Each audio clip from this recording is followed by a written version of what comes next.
जब न सूर्य था, न चंद्रमा, न दिन था, न रात, न पृथ्वी थी, न जल।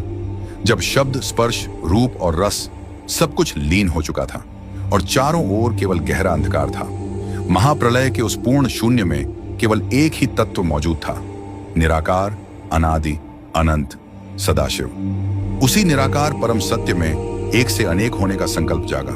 उन्होंने अपनी लीला से सदाशिव रूप धारण किया और अपने ही स्वरूप से शक्ति, माता अंबिका को प्रकट किया, जिनकी 8 भुजाएं थीं, हाथों में अस्त्र शस्त्र थे और चेहरे पर हजारों चांद जैसी चमक थी। फिर शिव और शक्ति ने मिलकर एक दिव्य मोक्ष धाम की रचना की, काशी, जिसे आनंदवन भी कहा जाता है, जहां वे दोनों हमेशा निवास करते हैं।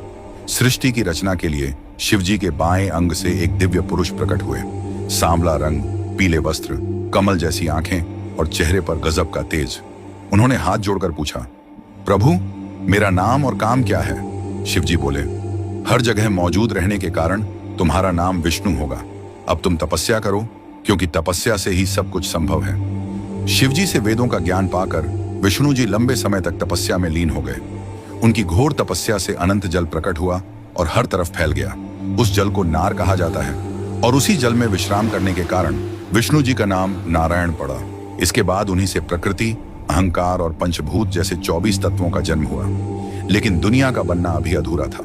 जल में आराम करते हुए भगवान नारायण की नाभि से सूर्य की तरह चमकता हुआ एक विशाल कमल निकला और उसी कमल से जन्म हुआ ब्रह्मा जी का।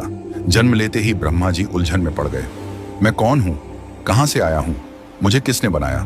अपने जन्म का रहस्य जानने के लिए वे सैकड़ों सालों तक उस कमल के डंठल के अंदर भटकते रहे, लेकिन उन्हें कोई नहीं मिला। वे कुछ समझ न आने के कारण बहुत बेचैन थे कि तभी उस सन्नाटे में एक रहस्यमयी आकाशवाणी गूंजी, तप तप, यानी तपस्या करो। आखिर किसकी थी वह ईश्वरीय आवाज और ब्रह्मा जी की इस तपस्या के बाद आगे क्या होगा, जानेंगे अगले वीडियो में। हर हर महादेव।